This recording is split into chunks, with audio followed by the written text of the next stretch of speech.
But that moment in time is quickly approaching. I see it, and so many other people see it as well. It's coming. It involves likely the return of Jesus and this multitude of holy angels. And it involves humanity. It involves us directly. And we all need to keep speaking the truth, being God's eyes and ears, hands and feet on the ground, to stand against the forces of evil wherever we find them, understanding we are their friend. Although they can hate us, they can despise us. They can treat us like we're their sworn enemies, which they do. They hate all that is good. They hate truth, whether inadvertently or intentional. Okay, this is what the establishmentarians do. So it's so important to win those establishmentarians over, win friends for God, and convince people through attraction, somehow make it a magnetic, irresistible manner that you present it to them, that they understand that their eternity is wrapped up. I mean, they might be dead today. Where are they going? Well, have they cultivated a better world deep down in their heart and soul, their spirit, their mind, their body, like Jesus said? Have you stored the treasure of heaven within you?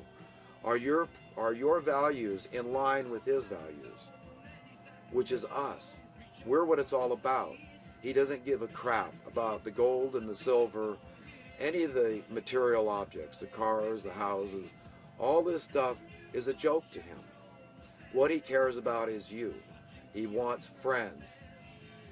Okay, and then he wants you to go out and win more friends for him. Once you are convinced and you say, I get it. You know what? I want to go to a better place because this place kind of blows, you know? It really does. It really does. I mean, from cradle to grave, we all live with death hanging over our heads our whole lives. Through accidents, through natural disasters, through predation, through diseases. I mean, this is a very difficult existence. We've been born on a very dangerous planet. It's a very tenuous, precarious existence. And we can deal with that, though. We can contend with it. We learn. We adapt. Those things will not bring us misery. But the thing that brings us misery, the things that are untenable, is the unnecessary human suffering. It's just not necessary. We don't need to have it, and we must reject it in full and say no. And say, you know what? I know a better way. And I'm going to show you. I'm going to teach you a better way. Okay? And this could be done gradually, but the people running things aren't going to let it happen.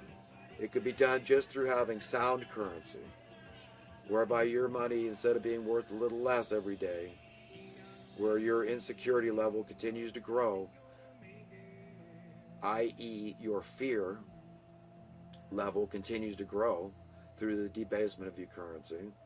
Your economic insecurity, your financial insecurity is a form of fear. That's what's happening. That disparity, as it keeps growing and growing and growing, you're going to be more and more miserable, more and more frustrated, until that point where it turns around. Okay? And it will turn around. But it's not going to come easily. Okay? Nobody's handing out social economic justice. These people will fight tooth and nail to keep what they have. They don't care how many people die. They just want to keep their position in place in this realm.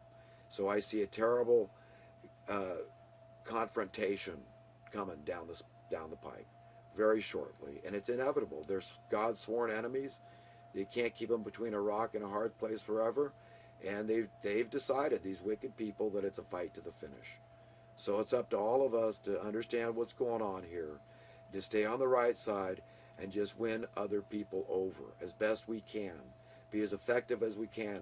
And remember what King Solomon said about your enemy, and what Jesus said. He said, love your enemy. For what credit is that to love those who already love you? Is to win those over that don't see your way. But you have it within you to win them over, because God has given you that power. And what King Solomon said, he said, when you love your enemy from your heart, you can't feign, you can't fake this thing. Okay, it's got to be real. And that's literally understanding the heart and mind of God. But by loving them, you're essentially pouring hot coals over their head, is what King Solomon said.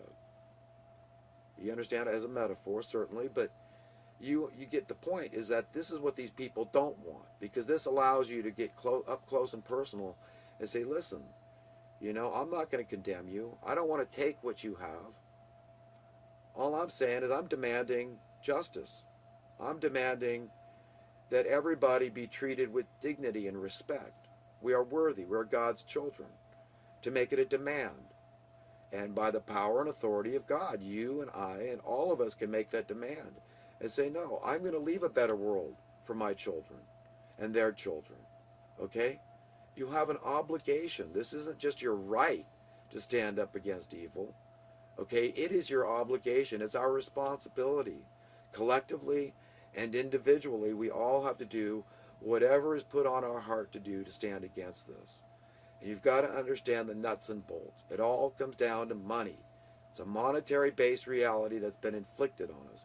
We all get sucked into this paradigm. And it's completely just evil. The whole thing is just imbued with evil. Okay? That's it. They won't let... Look, the one thing these people at the top, these top money lovers, will not tolerate is sound currency.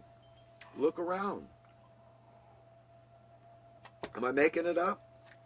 But sound currency entails checks and balances. So what is a check and balance? In order to have sound currency, you've got to have a point where the buck stops. This is why precious metals have traditionally worked fairly well if you can stay on the system. It's a finite substance of a little value, some value in technology and whatnot, and other things. But the point is it's finite. So if you peg the money to it, the money will keep its value. Okay? That way you can't have hyperinflation because it's a finite thing we're dealing with. You can't have inflation. You can't have steady inflation. It's a much more stable currency. And that's what they won't get. They don't want us to have stability. They'll give it a derogatory term, like a pejorative term, like it's stagflation, if you just have stability in your economy. That's what they would call sound currency. Where it doesn't allow that disparity to grow. Okay? Where the only thing that's bound to happen is disparity shrinks. And what that translates to is prosperity being shared around with everybody.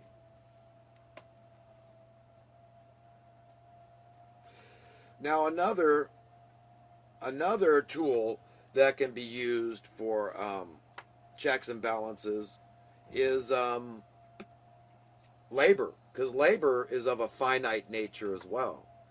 And I think it'd be a superb. I don't hear a lot of people talking about this. Very few seem to really understand this, but if you just had, for example, minimum wage pegged to the cost of living, and you've got to be honest, housing, food, primarily housing, that's what's really hyperinflated. I've seen it go up, no kidding, in some instances, 10,000%, while minimum wage went up 600, 700% at the most. Ridiculous, and you wonder how the disparity happens. But if you pegged it in, and every year, just like you got tax day, you got minimum wage reset day, okay, you wouldn't have all these people performing market manipulation, scams, price rigging, price fixing. It wouldn't happen. Because the business interest instead would be complaining about having to share their newfound profits or ill-gotten gains through this market manipulation with the workers. And it would keep a level playing field. So you want to play that game? Okay. You got the piper to pay come, May 15th instead of April, whatever. But you understand how that would work, how that would maintain sound currency.